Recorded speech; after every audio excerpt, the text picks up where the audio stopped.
Hi ನಮಸ್ಕಾರ. ಬೆಳಗಿನ ಶುಭೋದಯ ಎಲ್ರಿಗೂ. ನೋಡ್ತಾ ಇದ್ದೀರಿ, ಇದು ಬೆಳಗಿನ ವಿಡಿಯೋ ಅಂದರೆ ಟೈಮು ಕೂಡ ನಿಮಗೆ ತೋರಿಸ್ತೀನಿ. ನಾನು 5:15 ಎದ್ದಿದ್ದೆ. 6 ನೋಡಿ ಎಲ್ಲ ಯಾವ ಥರ ಕಾಣಿಸುತ್ತೆ, ಡಬಲ್ ಅಂಕಿ ನನಗೆ ಯಾವಾಗಲೂ ಕಾಣಿಸುವಂಥದ್ದು. 6 ಗಂಟೆ 6 ನಿಮಿಷ ಆಗಿದೆ. 5:15 ಎದ್ದೆ. ವಾಕು ಎಕ್ಸಸೈಸ್ ಶುರು ಮಾಡ್ಕೊಂಡಿದ್ದೀನಿ. ಹೋಗೋಣ ಅಂತ ಹೇಳಿ ರೆಡಿಯಾಗಿದ್ದೀನಿ.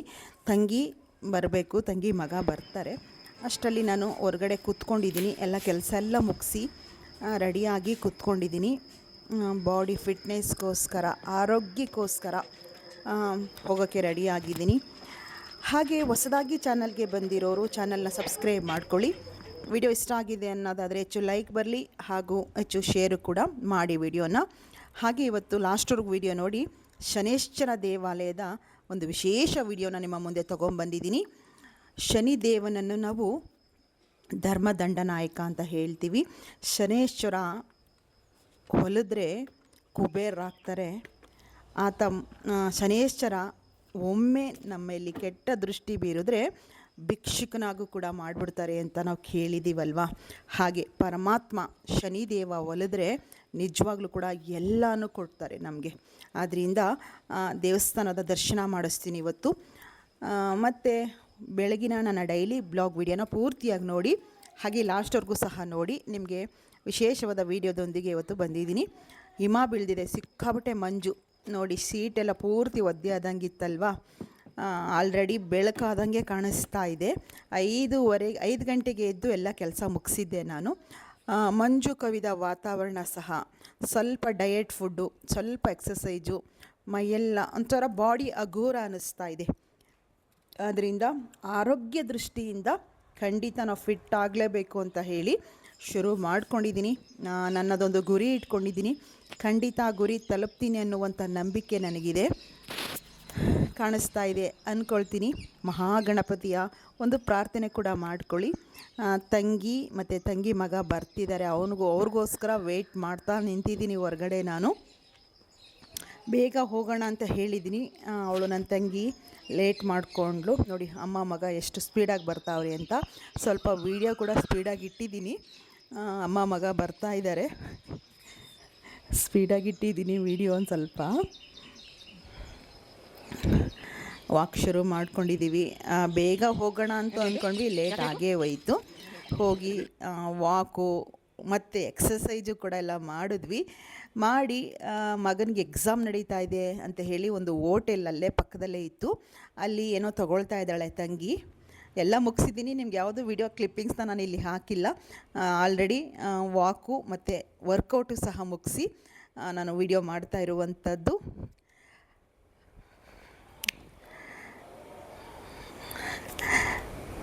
ಏನೋ ತೊಗೊಳ್ತಾ ಇದ್ದಾಳೆ, ಇಡ್ಲಿನೋ ಏನೋ ನಂಗೆ ಸರಿಯಾಗಿ ಗೊತ್ತಿಲ್ಲ. ಬಂದ್ವಿ ಮನೆ ಕಡೆ ಬರೋಣ ಅಂತ ಹೇಳಿ. ನೋಡಿ ಎಷ್ಟು ಬೆವರು ಬಂದಿತ್ತು ಅಂತ ಹೇಳಿದ್ರೆ, ಶಕೆಗಿರಬಹುದು, ಇಲ್ಲಾಂದರೆ ನಮ್ಮ ದೇಹ ಎಕ್ಸಸೈಜ್ ತುಂಬ ಗ್ಯಾಪ್ ಆಗಿತ್ತು. ವಾಕು ಎಕ್ಸಸೈಜ್ ಏನೂ ಸಹ ನಾನು ಮಾಡಿರಲಿಲ್ಲ. ಅದರಿಂದನೂ ಸಹ ತುಂಬ ಬೆವರು, ಹೆಂಗೆ ಅಂತ ಹೇಳಿದ್ರೆ ಪೂರ್ತಿ ಬಟ್ಟೆ ಎಲ್ಲ ಒದ್ದೆ ಆದಂಗಿತ್ತು. ಅಷ್ಟು ಬೆವರು ಬಂತು. ಖುಷಿ ಆಯಿತು. ಇನ್ಮೇಲೆ ಪ್ರತಿನಿತ್ಯ ಈ ಒಂದು ನಮಗಾಗಿ ಒಂದು ಗಂಟೆ ಮೀಸಲಿಟ್ಕೋಬೇಕು ಅಂತ ಹೇಳಿ ಶುರು ಮಾಡ್ಕೊಂಡಿದ್ದೀನಿ. ನಮಗಾಗಿ 1 ಗಂಟೆ ಅಂತ ಹೇಳಿದ್ರೆ ನಮ್ಮ ಆರೋಗ್ಯಕ್ಕಾಗಿ ಅಂತ ಅಂದ್ಕೊಂಡಿದ್ದೀನಿ. ಬಂದ್ವಿ ಮನೆ ಕಡೆ, ಬಂದು ಕೆಲಸನ ಶುರು ಮಾಡ್ಕೊಳ್ತಾ ಇದ್ದೀನಿ. ನೋಡ್ತಾ ಇದ್ದೀರಿ, ಚಿಯಾ ಸೀಡ್ಸ್ನ ನೆನೆಸಿ ಹೋಗಿದ್ದೆ. ಲೆಮನ್ ಮತ್ತು ಚಿಯಾ ಸೀಡ್ಸು ನಾನು ಪ್ರತಿನಿತ್ಯ ತಗೊಳ್ತೀನಿ. 2 ಸ್ಪೂನ್ ಚಿಯಾ ಸೀಡ್ಸ್ನ ಹಾಕಿದೆ. ಒಂದು ಅರ್ಧ ಹೋಳು ಪೂರ್ತಿ ನಿಂಬೆ ರಸನ ಹಾಕ್ಕೊಳ್ತೀನಿ. ಹಾಕ್ಕೊಂಡು ನಾನು ವಾಕು ಎಕ್ಸಸೈಜ್ ಮುಗಿಸ್ಕೊಬಂದು ಒಂದು 10 ನಿಮಿಷ ಆರಾಮಾಗಿ ಕೂತ್ಕೋಬೇಕು. ಇದು ಕುಡಿದು ಒಂದು 10 ನಿಮಿಷ ಕೂತು ಆ ನಂತರ ಮತ್ತೆ ನನ್ನ ಕೆಲಸನ ಶುರು ಮಾಡ್ಕೊಳ್ತೀನಿ. ಚಿಯಾ ಸೀಡ್ಸ್ ಬಗ್ಗೆ ನಾನು ತುಂಬ ಬಾರಿ ಹೇಳಿದ್ದೀನಿ. ತುಂಬ ಹೆಲ್ತ್ ಬೆನಿಫಿಟ್ ಅಂತೂ ಖಂಡಿತ ಇದೆ. ಬನ್ನಿ ಹೊರಗಡೆ ಕೂತ್ಕೊಂಡು ಚಿಯಾ ವಾಟರ್ನ ಕುಡಿಯೋಣ. ನಾನು ಯಾವಾಗಲೂ ಹೊರಗಡೆನೇ ಕೂತ್ಕೊಳ್ಳೋದು. ಒಂದು 10 ನಿಮಿಷ ಕೂತ್ಕೊಳ್ತೀನಿ. ನೋಡ್ತಾ ಇದ್ದೀರಿ, ಒಂದು ಅರ್ಧ ಗ್ಲಾಸ್ ಮಾತ್ರ ನೀರನ್ನು ತೊಗೊಂಡಿದ್ದೀನಿ. ಅದರಲ್ಲೂ ಬಿಸಿನೀರನ್ನು ರಾತ್ರಿ ಕಾಯಿಸಿ ಆರಿಸಿಟ್ಕೊಂಡಿರ್ತೀನಿ. ಅದನ್ನು ಕುಡಿದು ಮುಗಿಸೋಣ ಬನ್ನಿ. ನೋಡಿದ್ರಿ ನನ್ನ ಇವತ್ತಿನ ದಿನಚರಿ, ಬೆಳಗಿನ ದಿನಚರಿ.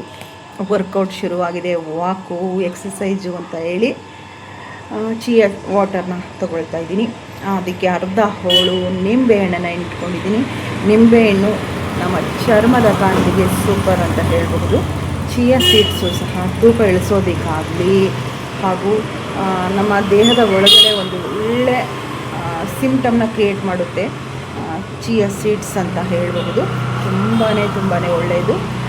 ಚಿಯಾ ಸೀಡ್ಸ್ ಬೇರೆ, ಮತ್ತು ಇನ್ನೊಂದು ಬರುತ್ತೆ ನೋಡಿ, ತುಳಸಿ ಬೀಜ ಅಂತ ಹೇಳ್ತೀವಿ, ಅದು ಕೂಡ ಬೇರೆ ಇರುತ್ತೆ. ನಾನು ಚಿಯಾ ಸೀಡ್ಸ್ನ ತಗೊಳ್ತಾ ಇರೋವಂಥದ್ದು.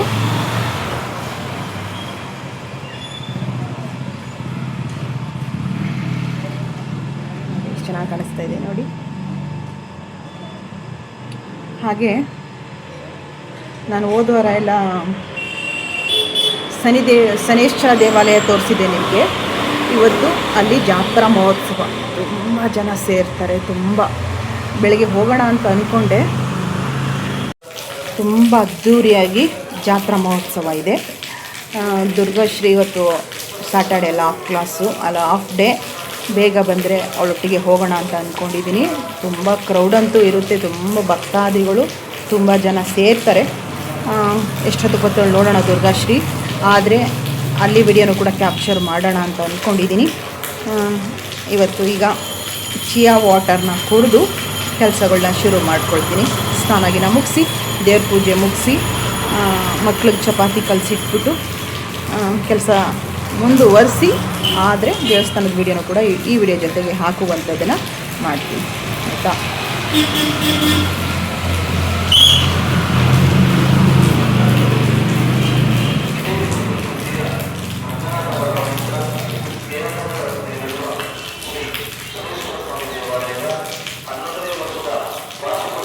ಹನ್ನೊಂದನೇ ವರ್ಷದ ವಾರ್ಷಿಕೋತ್ಸವ ಶನೇಶ್ವರ ದೇವಾಲಯದಲ್ಲಿ ಅನೌನ್ಸ್ ಮಾಡ್ತಾ ಇದ್ದಾರೆ. ಅನ್ನ ಸಂತರ್ಪಣೆ ಅಂತ ಕೇಳಿ ಅನ್ನದಾಸೋಹ ಕೂಡ ಇದೆ. ಜನ ಅಂತೂ ತುಂಬ ಸೇರ್ತಾರೆ. ತುಂಬ ಅದ್ಧೂರಿಯಾಗಿ ಜಾತ್ರಾ ಮಹೋತ್ಸವ ನಡೆಯುತ್ತೆ. ನೋಡೋಣ, ಹೋಗೋಣ, ಅಲ್ಲಿ ವಿಡಿಯೋನ ಸ್ವಲ್ಪ ತಗೊಳ್ಳೋಣ, ಆಯಿತಾ. ಕುಡಿದು ಮುಗಿಸಿ ಕೆಲಸ ಮುಂದುವರಿಸಿ ಮತ್ತೆ ವಿಡಿಯೋನ ಕಂಟಿನ್ಯೂ ಮಾಡ್ತೀನಿ.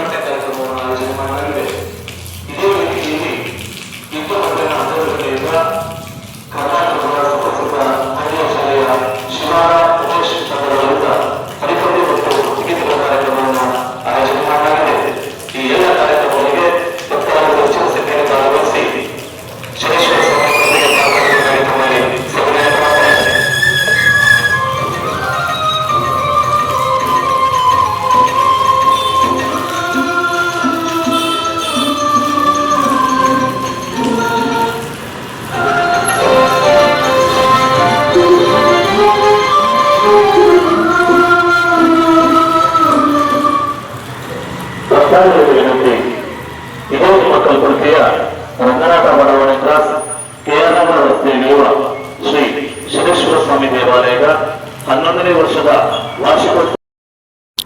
ಹಾಗೆ ಒಂದು ಕಡೆ ಲಾಯರ್ ಆಫೀಸ್ಗೆ ಹೋಗಬೇಕಿತ್ತು. ಲಾಯರ್ ಆಫೀಸ್ ಕೆಳಗಡೆನೆ ಕೃಷ್ಣ ಗ್ರ್ಯಾಂಡ್ ಹೋಟೆಲ್ ಇರುವಂಥದ್ದು. ಹಾಗೆ ಬಂದಿದ್ದೆ. ಎಲ್ಲ ರೋಡ್ ಸೈಡು ಪೆಂಡಾಯಿಲ್ ಹಾಕಿ ಈ ರೀತಿ ಕವರ್ ಮಾಡಿದ್ರು. ನಾನು ಏನು ಮಾಡ್ತಾ ಇದ್ದಾರೆ ಅಂತ ನೋಡಿದ್ರೆ, ಎಲ್ಲ ಕಡೆ ಗ್ಯಾಸ್ಗೆ ಅಭಾವ ಬಂದಿದೆ. ಮತ್ತು ನಮ್ಮ ಸೌದೆ ಒಲೆಗಳ ಮೊರೆ ಹೋಗುವಂತಾಗಿದೆ.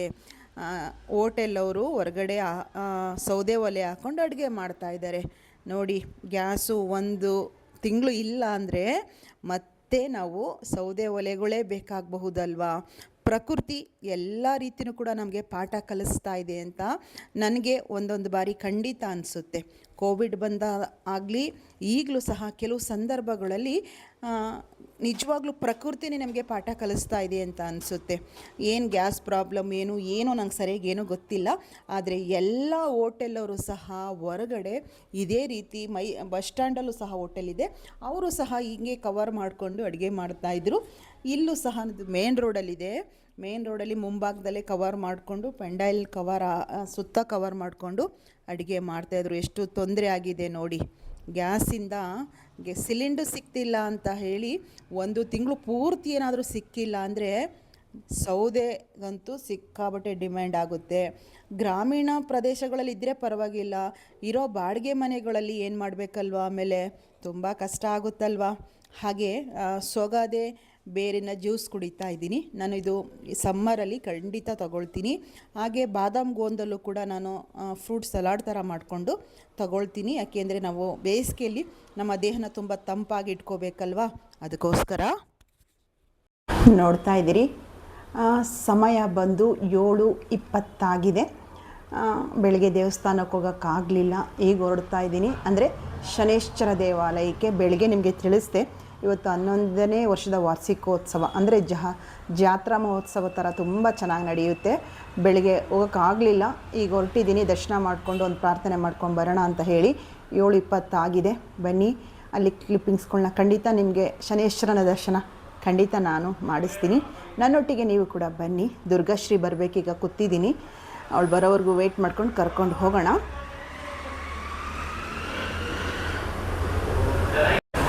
ನೋಡ್ತಾ ಇದ್ದೀರಿ, ಸಿಂಪಲ್ಲಾಗಿ ಹೋಗ್ತಾ ಇದ್ದೀನಿ. ಸ್ಯಾರಿ ಹಾಕ್ಕೊಳ್ಳೋಣ ಅಂತ ಎತ್ತಿಟ್ಟೆ. ಬೆಳಗ್ಗೆ ತುಂಬ ಶೆಕೆ, ನನಗೆ ಶೆಕೆನಾ ನನಗೆ ಗೊತ್ತಿಲ್ಲ, ಒಂಥರ ಶೆಕೆಗೆ ಅರ್ಧ ನನಗೆ ಸುಸ್ತಾದಂಗೆ ಆಗ್ತಾಯಿದೆ. ಹೋಗಿ ಬರೋಣ, ನೋಡೋಣ ಈ ಟೈಮಲ್ಲಿ ಏನಾದರೂ ಜನ ಕಡಿಮೆ ಇರ್ತಾರ. ಏಕೆಂದರೆ ತುಂಬ ಗ್ರ್ಯಾಂಡಾಗಿ ಮಾಡ್ತಾರಲ್ಲಿ. ಬೆಳಗ್ಗೆ ಎಲ್ಲ ಹೋಗಿರ್ತಾರೆ, ಇಷ್ಟೊತ್ತಿನಲ್ಲಿ ಕಡಿಮೆ ಇರಬಹುದು. 8:00 ಮಹಾಮಂಗಳಾರತಿ ಇದೆ, ಅಷ್ಟರಲ್ಲಾದರೂ ಸಹ ಹೋಗಿ ದರ್ಶನ ಮಾಡ್ಕೊಳ್ಳೋಣ.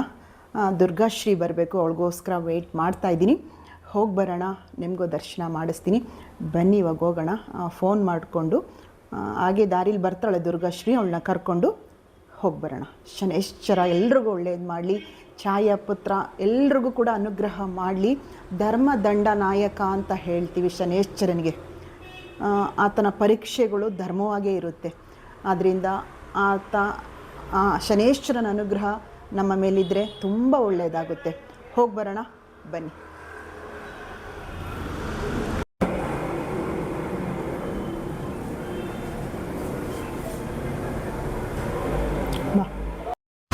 ನೋಡ್ತಾ ಇದ್ದೀರಿ, ದೇವಸ್ಥಾನದ ಸಮೀಪ ಬಂದ್ವಿ. ದೀಪಗಳ, ಅಂದರೆ ವಿದ್ಯುತ್ ದೀಪಗಳ ಅಲಂಕಾರ ಅಂತೂ ತುಂಬ ಚೆನ್ನಾಗಿ ಮಾಡಿದ್ರು. ಬೆಳಗ್ಗೆ ತುಂಬ ಗ್ರ್ಯಾಂಡ್ ಇತ್ತು. ಅನ್ನದಾಸೋಹ ಕಾರ್ಯಕ್ರಮ ಕೂಡ ಇತ್ತು. ತುಂಬ ಸುತ್ತಮುತ್ತ ಹುಣಸೂರು ನಗರ ಅಲ್ಲದೇ ಸುತ್ತಮುತ್ತ ತುಂಬ ಹಳ್ಳಿಗಳಿಂದಲೂ ಕೂಡ ಇಲ್ಲಿ ಈ ಜಾತ್ರಾ ಮಹೋತ್ಸವಕ್ಕೆ ಜನ ಸೇರ್ತಾರೆ. ನಾವು ಬಂದಿದ್ದೆ ನಿಮ್ಗೆ ಗೊತ್ತಿರೋ ಹಾಗೆ 7:30 ಹಿಂಗಾಗಿತ್ತು. ಸಂಜೆ ಮೇಲೂ ಸಹ ತುಂಬ ಜನ ಇದ್ದರು. ಬನ್ನಿ ಹೋಗೋಣ. ನೋಡ್ತಾ ಇದ್ದೀರಿ, ವಿದ್ಯುತ್ ದೀಪಗಳ ಅಲಂಕಾರ, ಪುಟ್ಟದಾಗಿ ಜಾತ್ರೆ ಕೂಡ, ಅಂಗಡಿಗಳು ಸಹ ಇತ್ತು. ದರ್ಶನ ಮಾಡೋಣ. ಶನಿ ದೇವರು ಎಷ್ಟು ನಮ್ಮ ಜೀವನದಲ್ಲಿ ಮುಖ್ಯ ಅಂತ ಹೇಳಿ, ಮತ್ತು ಪದ್ಧತಿಗಳನ್ನೂ ಕೂಡ ನಾನು ತಿಳ್ಕೊಂಡಿರೋಷ್ಟು ಕೂಡ ನಿಮಗೆ ತಿಳಿಸ್ತಾ ಹೋಗ್ತೀನಿ. ನೋಡ್ತಾ ಇದ್ದೀರಿ, ಶನೇಶ್ವರ ಸ್ವಾಮಿ ಸೇವಾ ಸಮಿತಿ ಅಂತ ಇದೆ. 11ನೇ ವರ್ಷದ ಒಂದು ವಿಶೇಷ ಕಾರ್ಯಕ್ರಮ ಇದಾಗಿದೆ. ಜಾತ್ರಾ ಮಹೋತ್ಸವ ಕೂಡ ಇದ್ದಂಥದ್ದು.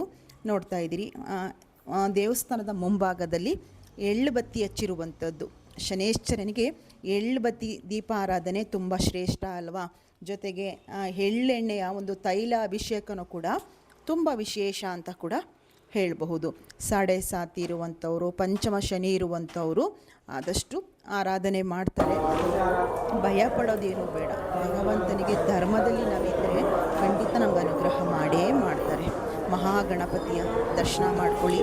ಪ್ರಥಮ ಪೂಜಿತ ಗಣಪತಿಯ ದರ್ಶನ ಖಂಡಿತ ಬೇಕು.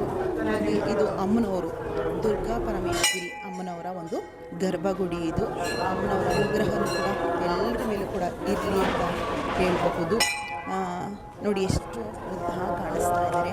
ಅಲಂಕಾರ ಕೂಡ ತುಂಬಾ ಚೆನ್ನಾಗಿ ಕಾಣಿಸ್ತಾ ಇದೆ. ನೀವೇನಂತೀರಾ ಅಂತ ಹೇಳಿ ಕಮೆಂಟ್ ಕೂಡ ಮಾಡಿ. ಸರ್ವಮಂಗಳಮಾಂಗಲ್ಯೆ ಶಿವೆ ಸರ್ವಾರ್ಥ ಸಾಧಕೆ ಶರಣೆ ತ್ರ್ಯಂಬಕೆ ದೇವಿ ನಾರಾಯಣಿ ನಮೋಸ್ತುತೆ ಅಂತ ಹೇಳಿ ಅವ್ರನ್ನ ಪ್ರಾರ್ಥನೆ ಮಾಡ್ಕೊಳ್ಳೋಣ. ಬನ್ನಿ, ಸೂರ್ಯಪುತ್ರ ಛಾಯಾಪುತ್ರ ಶನೇಶ್ವರನ ದರ್ಶನ ಮಾಡಿ. ಅಲಂಕಾರ ಅಂತೂ ಅದ್ಭುತ ಅಂತ ಹೇಳಬಹುದು. ಸ್ವಲ್ಪ ಜೂಮ್ ಮಾಡಿ ಸಹ ತೋರಿಸ್ತೀನಿ. ಅದರ ಮಧ್ಯೆ ನಾನು ವಿಡಿಯೋ ಹಿಡಿತಾ ಇದ್ದೀನಿ. ಒಂದು ಪ್ರಾರ್ಥನೆ ಕೂಡ ಸಲ್ಲಿಸಿದೆ ನಾನು. ಆ ಸಂದರ್ಭದಲ್ಲಿ ನನ್ನ ಕ್ಯಾಮ್ರಾಗೆ ಒಂದು ಕ್ಯಾಪ್ಚರ್ ಆಯಿತು. ಸ್ವಾಮಿ ಅವರ ತಲೆಯ ಮೇಲಿದ್ದಂಥ ಒಂದು ಹೂವು ಪ್ರಸಾದ ಕೊಡ್ತಾರೆ. ಗಮನಿಸಿ, ನಿಮಗೂ ಗೊತ್ತಾಗುತ್ತೆ. ಬೇಡ್ಕೊಳ್ತಾ ಇದೆ, ಏನೋ ಕೇಳ್ತಾ ಇದೆ ಅವ್ರ ಹತ್ರ. ತಥಾಸ್ತು ಅಂತ ಹೇಳಿ ತಲೆ ಮೇಲಿದ್ದಂತಹ ಒಂದು ರೋಸನ್ನ ಬೀಳಿಸ್ತಾರೆ. ಇದೇ ಭಗವಂತನ ಲೀಲೆ ಅಂತ ಹೇಳೋದು.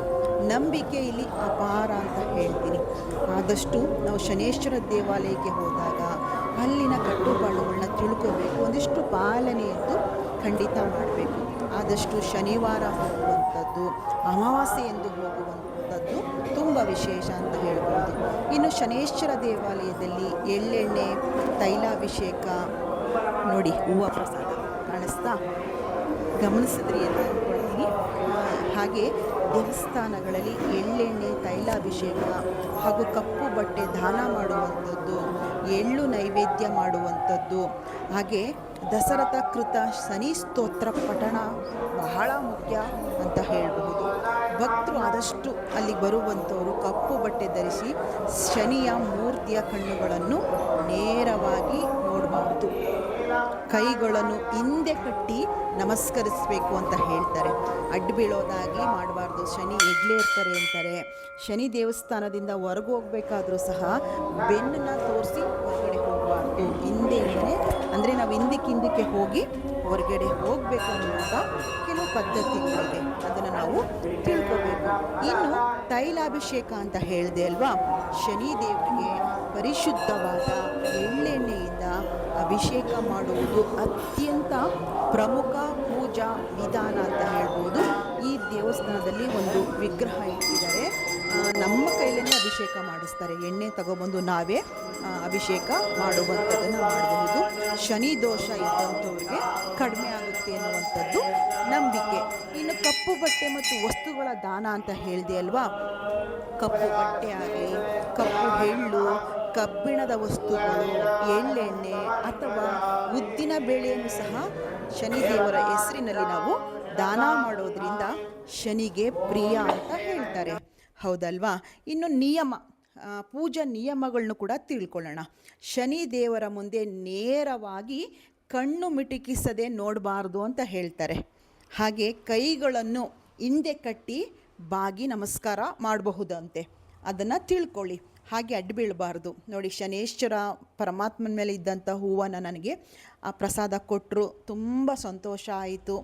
ಅನಾಥೋ ದೇವತಾ ರಕ್ಷತಃ ಅಂತ ಹೇಳ್ತಾರಲ್ವ, ಭಗವಂತ ಯಾರೂ ಇಲ್ಲದೇ ಇರೋರಿಗೆ ಭಗವಂತನ ರಕ್ಷಣೆ ಖಂಡಿತ ಇರುತ್ತೆ ಅನ್ನೋದು ನನ್ನ ಅಪಾರವಾದ ನಂಬಿಕೆ ಅಂತ ಹೇಳಬಹುದು. ಆದ್ದರಿಂದ ಪ್ರತಿನಿತ್ಯ ನಮ್ಗೆ ಹೋಗೋಕ್ಕಾಗಿಲ್ಲ ಅಂದರೂ ಕೂಡ ಶನೇಶ್ವರ ದೇವಾಲಯಗಳಿಗೆ ಶನಿವಾರ ಮತ್ತು ಅಮಾವಾಸ್ಯೆ ಅಂದು ನಾವು ಖಂಡಿತ ಹೋಗೋದ್ರಿಂದ ನಾವು ಹೆಚ್ಚು ಪುಣ್ಯನ ಸಂಪಾದನೆ ಮಾಡಬಹುದು, ನಮ್ಮಲ್ಲಿರುವ ದೋಷಗಳನ್ನ ಕಳ್ಕೋಬಹುದು ಅಂತ ಹೇಳ್ತೀನಿ. ಇನ್ನು ಸ್ತೋತ್ರ ಯಾವುದನ್ನಪ್ಪ ಹೇಳ್ಕೊಳ್ಳೋದು ಅಂತ ಹೇಳ್ತಿರಲ್ವಾ, ದಸರಥ ಕೃತ ಶನಿ ಸ್ತೋತ್ರ ಅಂತ ಬರುತ್ತೆ, ಅದನ್ನಾದರೂ ಹೇಳ್ಕೋಬಹುದು. ಇಲ್ಲ ಅಂತ ಹೇಳಿದ್ರೆ ಓಂ ಶಂ ಶನೇಶ್ವರಾಯ ನಮಃ ಅನ್ನುವ ಮಂತ್ರನೂ ಕೂಡ ಹೇಳ್ಕೋಬಹುದು. ಹಾಗೆ ಶನಿ ದೋಷ ಇರುವಂಥವರು ಆಂಜನೇಯನ ಪೂಜೆ ಮಾಡೋದ್ರಿಂದನೂ ಕೂಡ ವಿಶೇಷ ಫಲವನ್ನು ಕೂಡ ಪಡ್ಕೋಬಹುದು. ಹಾಗೆ ಪಕ್ಕದಲ್ಲಿ ಗರ್ಭಗುಡಿ, ಶಿವನ ದರ್ಶನ ಕೂಡ ಮಾಡ್ಕೊಳ್ಳಿ. ಶಿವನ ದರ್ಶನ ಕೂಡ ತುಂಬಾ ಅಲಂಕಾರ ಅಂತೂ ತುಂಬ ಚೆನ್ನಾಗಿ ಮಾಡಿದರು. ಶಿವನ ಅನುಗ್ರಹ ಎಲ್ಲರ ಮೇಲೂ ಇರಲಿ ಅಂತ ಕೂಡ ಕೇಳ್ಕೊಳ್ತಾ, ಹಾಗೆ ಶನೇಶ್ವರ ದೇವಾಲಯದ ಮುಖ್ಯಸ್ಥರು ಅಂತ ಹೇಳ್ಬೋದು, ಟ್ರಸ್ಟು ಅಂತ ಇರುತ್ತಲ್ವ, ಅಲ್ಲಿನ ಮುಖ್ಯಸ್ಥರು ಕೂಡ ಅಲ್ಲೇ ಇದ್ದರು. ಅವರನ್ನು ಕೂಡ ಒಂದು ಸಲ ಮಾತಾಡ್ಸೋಣ ಅಂತ ಹೇಳಿ ಹೋದೆ. ತುಂಬ ಚೆನ್ನಾಗಿ ಮಾತಾಡಿದ್ರು. ಸಂಕ್ಷಿಪ್ತವಾಗಿ ಮಾಹಿತಿನೂ ಸಹ ಕೊಟ್ಟರು. ಸನ್ನಿಧಾನದ ಒಂದು ಮಹಿಮೆನೂ ಕೂಡ, ಅಂದರೆ ಅಲ್ಲಿನ ಒಂದು ವಿಶೇಷನೂ ಕೂಡ ಹೇಳ್ಕೊಂಡ್ರು. ಬನ್ನಿ ಕೇಳೋಣ. ನಮಸ್ಕಾರ ಸರ್. ಈ ದೇವಸ್ಥಾನ 1998ರಲ್ಲಿ ರೋಡ್ ಸೈಡಲ್ಲಿ ಇತ್ತು ಮೇಡಮ್. ರೋಡ್ ಸೈಡ್ನಲ್ಲಿ ಇದ್ದಾಗ ಅಲ್ಲಿ ಒಂದು ತಳ್ಳಗಾಡಿನಲ್ಲಿ ದಾಸಪ್ಪ ಅಂತ ಹೇಳ್ಬಿಟ್ಟು ಒಂದು ತಳ್ಳಗಾಡಿ ತೆಳ್ಕೊಂಡು ಹೋಗ್ತಾಯಿದ್ರು. ಆ ಒಂದು ಸಮಯದಲ್ಲಿ ಒಂದು ಚಿಕ್ಕದೊಂದು ದೇವಸ್ಥಾನ ಇತ್ತು. ಅಲ್ಲಿಗೆ ನಮಗೆ ಧನ ಸಹಾಯ ಮಾಡಿ ಅನ್ನೋ ಒಂದು ರೂಪದಲ್ಲಿ ಬಂದಾಗ ಆ ದೇವಸ್ಥಾನ ನಾವು ಮಾಡಿಕೊಡ್ತೀವಿ ಅಂತ ಹೇಳಿದ್ವಿ. ಆ ಕಾರಣದಿಂದ ಅಲ್ಲಿ ಒಂದು ದೇವಸ್ಥಾನ ಮಾಡಿದಾಗ ಮೇನ್ ರೋಡಲ್ಲಿ ಇದೆ ಅಂದ್ಬಿಟ್ಟು ಸುಪ್ರೀಂ ಕೋರ್ಟ್ ಆದೇಶ ಹೊಡೆದೋಯ್ತು 1998-99ರಲ್ಲಿ. ಅದೇ ರೋಡಲ್ಲಿ 2 ರೋಡ್ ಮಧ್ಯದಲ್ಲಿ. ಆವಾಗ ಅದೇನಾಯಿತು, ಅಲ್ಲಿ ಒಡೆದು ಹೋದ್ಮೇಲೆ ಇಲ್ಲಿ ಜಾಗ ತಗೊಂಡು ಈ ಒಂದು ಜಾಗಕ್ಕೆ ನಾವು ಒಂದು ಬಿಲ್ಡಿಂಗ್ ಕಟ್ಟಿ ಭಕ್ತಾದಿಗಳಿಗೆ ಇಲ್ಲೇನಂದರೆ ಏನೋ ಒಂದು ಶಕ್ತಿ ಇದೆ. ಹೂಪ್ರಸಾದ ಆಗುತ್ತೆ. ಇಲ್ಲಿ ಏನಾಗಿದೆ, ನಮ್ಮ ದೇವಸ್ಥಾನದಲ್ಲಿ ಯಾವುದೇ ದೇವ್ರು ಬರೋದು ಮತ್ತೊಂದು ಏನಿಲ್ಲ. ಭಕ್ತಿಯಿಂದ ಯಾರು ಪೂಜೆ ಮಾಡ್ತಾರೆ ದೇವರು, ಅದಕ್ಕೆ ಅಷ್ಟೊಂದು ಶಕ್ತಿ ಇದೆ ಇಲ್ಲಿ. ಮತ್ತು ಇಲ್ಲಿ ನಾವು ತಾಲೂಕಿನ ಅಲ್ಲದೆ ಬೇರೆ ಬೇರೆ ತಾಲೂಕು, ಬೇರೆ ಬೇರೆ ಜಿಲ್ಲೆ ಎಲ್ಲ ಬರ್ತಾರೆ. ಇಲ್ಲೇನಾಗಿದೆ, ನಮಗೆ ಎಣ್ಣೆ ಅಭಿಷೇಕ ದೇವರಿಗೆ ಅವ್ರ ಹೆಸರಲ್ಲಿ ಎಣ್ಣೆ ಎಲ್ಲ ಇದು ಮಾಡಿ ಮತ್ತು ಎಳ್ಬತ್ತಿ ಎಲ್ಲ ಕಚ್ಬೋದು. ಆ ಒಂದು ಪರಿಹಾರ ಆಗುತ್ತೆ, ಅವ್ರದ್ದು ಏನಾರು ಪಾಪಗಳಿಗೆ ಪರಿಹಾರ ಆಗುತ್ತೆ. ಪ್ರತಿ ಶನಿವಾರ ಅನುದಾನ ಆಗುತ್ತೆ. ಇಲ್ಲಿ ಅನ್ನದಾಸೋಹ ಇದೆ, ಅನ್ನದಾಸೋಹ ಭಕ್ತಾದಿಗಳು ಮಾಡಿಸ್ಬೋದು. ಅವ್ರು ಯಾವ್ದಾರು ಬೇಕಾದರೆ ಎಲ್ಲ ಅವಕಾಶನೂ ಆಯ್ಕೆ ಮಾಡ್ಕೊಂಡ್ರೆ ಮಾಡಿಸ್ಬೋದು. ವಾಲಂಟಿಯರಿಂಗ್ ಮಾಡಿಸಿದ್ರೆ ಅವ್ರಿಗೆ ಇಷ್ಟೇ ಕೊಡಬೇಕು ಅಂತಲ್ಲ, ಅವ್ರು ಏನು ಕೊಡ್ತಾರೆ ಆ ಇದರಲ್ಲಿ ಮಾಡ್ತೀವಿ, ಉಳಿಕೆದು ನಾವು ಹಾಕೊಂಡು ಮಾಡ್ತೀವಿ ನಮ್ಮ ಟ್ರಸ್ಟ್ ವತಿಯಿಂದ. ಮತ್ತು ಇಲ್ಲೇನೋ ಒಂದು ಶಕ್ತಿ ಇದೆ ಮೇಡಮ್, ಇಲ್ಲಿ ಹೌದೌದು ಹೌದೌದು ಆರಕೆ ಮಾಡ್ಕೊಂಡ್ರೆ ಖಂಡಿತ ಒಳ್ಳೇದಾಗ್ತಾಯಿದೆ. ಮತ್ತು ನಮಗೆ ಎಲ್ಲ ವ್ಯವಸ್ಥೆ ಇದೆ ಇಲ್ಲಿ, ದನ ಕುಡಿಯೋಕ್ಕೆ ನೀರಿಂದ ಹಿಡಿದು ಈ ಕ್ಷೇತ್ರಕ್ಕೆ ಬಂದಿದ್ದಕ್ಕೆ ಯಾವುದಕ್ಕೂ ಏನು ಸಮಸ್ಯೆ ಇಲ್ಲ. ಪ್ರತಿಯೊಂದಕ್ಕೂ ದೇವ್ರ ಭಕ್ತಾದಿಗಳು ತುಂಬ ದೂರದಿಂದ ಬಂದು ಒಂದು ಸೇವೆ ಮಾಡ್ತಾಯಿದ್ದಾರೆ. ಯಾರು ಭಕ್ತಿಯಿಂದ ಪೂಜೆ ಮಾಡ್ತಾರೆ ಅವರಿಗೆ ಒಂದು ದೇವರು, ನಮ್ಮದವ್ರಿಗೆ ಅನುಗ್ರಹ ಕೊಡ್ತಾರೆ. ಹೌದೌದು ಮೇಡಮ್, ಎಲ್ಲ ದೇವರು ಭಕ್ತಾದಿಗಳ ಮೂಲಕ ಎಲ್ಲನೂ ಅವನೇ ಮಾಡಿಸ್ಕೊತಾ ಇದ್ದಾನೆ ಭಗವಂತ. ಹಂಗಾಗಿ ಒಂದು ನಮಗೂ ಒಂದು ಸೇವೆ ಮಾಡೋಕ್ಕೆ ನಮ್ಮ ಶನೇಶ್ವರ ಸೇವಾ ಸಮಿತಿ ವತಿಯಿಂದ ಒಂದು ಅವಕಾಶ ದೇವರು ಕೊಟ್ಟಿದ್ದಾನೆ. ಅದು ಬರೋ ಭಕ್ತಾದಿಗಳು ಒಳ್ಳೆಯದಾಗಲಿ ಅಂತ ಹೇಳಿ ನಾವು ನಮ್ಮ ಕೈಲಾದೊಂದು ಸೇವೆನ ಕೊಡ್ತಾಯಿದ್ದೀವಿ, ನಮ್ಮ ಸೇವಾ ಸಮಿತಿಯವರೆಲ್ಲ ಸೇರಿ. ಹಾಗಾಗಿ ಇದೊಂದು ಈ ಕ್ಷೇತ್ರಕ್ಕೆ ಒಂದು ಅದೇ ಆದಂಥ ಅದ್ಭುತವಾದ ಹುಣಸೂರು ಕೇರ್ನಗರ ಮುಖ್ಯ ರಸ್ತೆ. ಹಾಂ ಮೇಡಮ್, ಮುಖ್ಯ ರಸ್ತೆಯಲ್ಲಿದೆ. ಕಲ್ಕುಣಿಕೆ ರಂಗನಾಥ ಬಣ್ಣ ಹೊಂದ್ಕೊಂಡಂಗಿದೆ. ಇದು ಒಂದು ಮುಖ್ಯವಾದ ಶನೇಶ್ವರ ದೇವಸ್ಥಾನದ ಒಂದು ಹಿನ್ನೆಲೆ ಇರುವಂಥ ಒಂದು ದೇವಸ್ಥಾನ. ನಮಗೇನೆಂದರೆ ಅಲ್ಲಿ ಯಾರೋ ನಮಗೆ ಒಂದು ಸಾರಿ ಬಂದಾಗ ಸುಮಾರು 10 ವರ್ಷದ ಹಿಂದೆ ಈ ಒಂದು ಕ್ಷೇತ್ರದ ಮಹಿಮೇನ ತಲಕಾವೇರಿಯಲ್ಲಿ ಕೂತ್ಕೊಂಡು ನೋಡಿದರೆ ಇದೇನು ಅಂತ ನನಗೆ ಅರ್ಥ ಆಗುತ್ತೆ ಅಂತ ಹೇಳ್ಬಿಟ್ಟು ಕೆಲವರು ಅಲ್ಲಿಂದನೇ ಫೋನ್ ಮಾಡಿ ಹೇಳಿದರು. ತುಂಬ ಅದ್ಭುತವಾದ ಶಕ್ತಿ ಇದೆ ಅಂತ ಅಲ್ಲಿಂದನೇ. ತಲಕಾವೇರಿನಲ್ಲಿ ಅಲ್ಲೇ ಯಾರೋ ಒಬ್ಬರು ಫೋನ್ ಮಾಡಿ ಇಲ್ಲಿ ಆ ದೇವಸ್ಥಾನ ಶಕ್ತಿ ಅಷ್ಟೊಂದಿದೆ ಅನ್ನೋ ಥರದಲ್ಲಿ ಅಲ್ಲಿಂದ ಹೇಳಿದರು. ಅಷ್ಟೊಂದು ಅದ್ಭುತವಾದ ಶಕ್ತಿ ಇದೆ ಅಂತೆ. ಮತ್ತು ತಿರುನಲ್ಲೂರಿಂದನೂ ಸಹ ಅಲ್ಲಿಂದ ಮಣ್ಣು ತಂದು ಆ ಪ್ರತಿಷ್ಠಾಪನೆ ಮಾಡಿ ಎಲ್ಲ ರೀತಿಯೇ ಒಂದು ಇದು ಮಾಡಿದ್ದೀವಿ, ನಾವು ವ್ಯವಸ್ಥಿತವಾಗಿ ಮಾಡ್ತಾ ಬಂದ್ವಿ. ಬರೋ ಭಕ್ತಾದಿಗಳಿಗೆ ಆದಷ್ಟು ಸ್ಪಂದಿಸ್ಕೊಂಡು ಸ್ವಲ್ಪ ಎಲ್ಲ ರೀತಿಯ ಒಂದು ಅವಕಾಶನ ಮಾಡಿಕೊಡ್ತಾಯಿದ್ದೀವಿ ಭಕ್ತಾದಿಗಳಿಗೆ. ನನಗೂ ಇದು 3ನೇ ವಾರ ನಾನು ಬರೋಕ್ಕೆ ಶುರು ಮಾಡಿ. ಹಾಂ ಮೇಡಮ್, ಒಂದು ಶಕ್ತಿ ಇದೆ ಖಂಡಿತ. ನಾನು ಅಂದ್ಕೊಂಡಿದ್ದೀನಿ ಅಂತ ನಾವು ನಮ್ಮ ಸ್ವಾಮಿನ ಧರ್ಮದಂಡನಾಯಕ ಅಂತೀವಲ್ವಾ, ಧರ್ಮ ಕರ್ಮ ನೋಡೇ ಅನುಗ್ರಹ ಮಾಡ್ತಾರೆ. ನಮಗಿಂತ ಹೆಚ್ಚಾಗಿ ಭಕ್ತರಿಗೆ ಜಾಸ್ತಿ ಒಂದು ಅವಕಾಶ ಇದೆ ಮೇಡಮ್.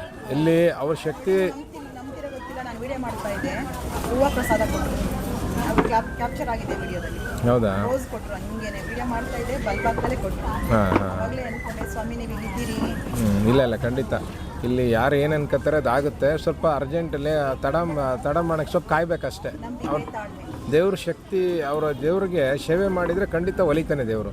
ಅವ್ರ ಸೇವೆ ಅಂದರೆ ಹಣದ ರೂಪದಲ್ಲಿ ಮಾಡಬೇಕು ಅಂತಲ್ಲ, ಬಂದು ಒಂದು ದರ್ಶನ ಮಾಡ್ಕೊಂಡು ಹೋದರೆ ಖಂಡಿತ ದೇವರು ಒಲಿತಾನೆ ಅಂತ ಎಲ್ಲರೂ ನಂಬಿಕೆ. ಹೌದೌದು, ಖಂಡಿತ ಮೇಡಮ್. ಎಲ್ರಿಗೂ ನಾವೊಂದು ಈ ಒಂದು ಸೇವಾ ಸಮಿತಿ ವತಿಯಿಂದ ನಮ್ಮ ಕೈಲಾದ ಮಟ್ಟಿಗೆ ಒಂದು ಸೇವೆನ ಕೊಡ್ತಾ ಇದ್ದೀವಿ. ಭಕ್ತಾದಿಗಳು ಅದೇ ಥರ ಮಾಡಿಸ್ತಿದೆ ಖಂಡಿತ. ಎಲ್ಲ ಒಂದು ಮಹಿಮೆ ಮೇಡಮ್, ನಮ್ಮದು ಅನ್ನೋದೇನಿಲ್ಲ, ನಮ್ಮದು ಶ್ರಮ ಅಷ್ಟೇ. ಭಗವಂತ ಅದಕ್ಕೆಲ್ಲ ಶಕ್ತಿ ನೀಡ್ತಾ ಇದ್ದಾನೆ. ಹೌದೌದು ಮೇಡಮ್, ಪೂಜೆ ಮಾಡಿಸ್ಬನ್ನಿ. Thank you madam. ನಮ್ದಿಷ್ಟೇ, ಬಂದವರಿಗೆಲ್ಲ ದೇವ್ರು ಒಳ್ಳೇದಾಗಲಿ, ಭಗವಂತ ಅವ್ರ ಕಷ್ಟನ ಪರಿಹಾರ ಮಾಡಲಿ ಅನ್ನೋದು ನಮ್ಮ ಎಲ್ಲರ ಒಂದು ಉದ್ದೇಶ ಅಷ್ಟೇ. ಸ್ವಾಮಿ ಸೇವೆ ಮಾಡಿ. Thank you madam. ಚಿಕ್ಕ ಮಾಹಿತಿ ಕೊಟ್ಟಿದ್ದಕ್ಕೆ ನಿಮಗೆ ಧನ್ಯವಾದ. Thank you madam. ಕೇಳಿದ್ರಲ್ವಾ, ತುಂಬ ವಿಶೇಷ ಅಂತ ಕೂಡ ಅನ್ನಿಸ್ತು. ಇನ್ನು ನನಗೊಂದು ಸಂತೋಷ ಕೊಟ್ಟಂಥ ವಿಷಯ, ಶ್ರೀ ರಾಘವೇಂದ್ರ ಸಾನ್ನಿಧ್ಯ ಚಾನಲ್ನ ವೀಕ್ಷಣೆ ಮಾಡುವಂಥವರು ಒಂದಿಷ್ಟು ಜನ ಬಂದು ಹೆಣ್ಮಕ್ಳು ನನ್ನನ್ನು ಮಾತಾಡಿಸಿದ್ರು. ತುಂಬ ಖುಷಿಯಿಂದ ಮಾತಾಡಿದ್ರು.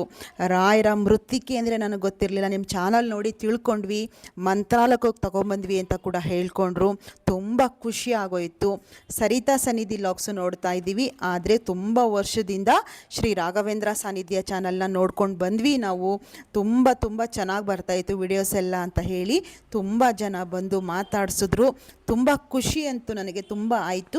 ಆ ವಿಡಿಯೋ ಅದು ನಾನು ಮಾಡ್ಕೊಳ್ಳಿಲ್ಲ. ಕೆಲವರು ವಿಡಿಯೋದಲ್ಲಿ ಬರೋಕ್ಕೆ ಮುಜುಗರ ಇರುತ್ತೆ, ಅದಕ್ಕೋಸ್ಕರ ಮಾತಾಡಿಸ್ದೆ. ತುಂಬ ಖುಷಿಯಿಂದ ಅವರು ಕೂಡ ಮಾತಾಡಿದ್ರು. ತುಂಬ ಸಂತೋಷ ಆಯಿತು. ನೆಕ್ಸ್ಟ್ ವಿಡಿಯೋದಲ್ಲಿ ಸಿಗ್ತೀನಿ. ನಮಸ್ಕಾರ.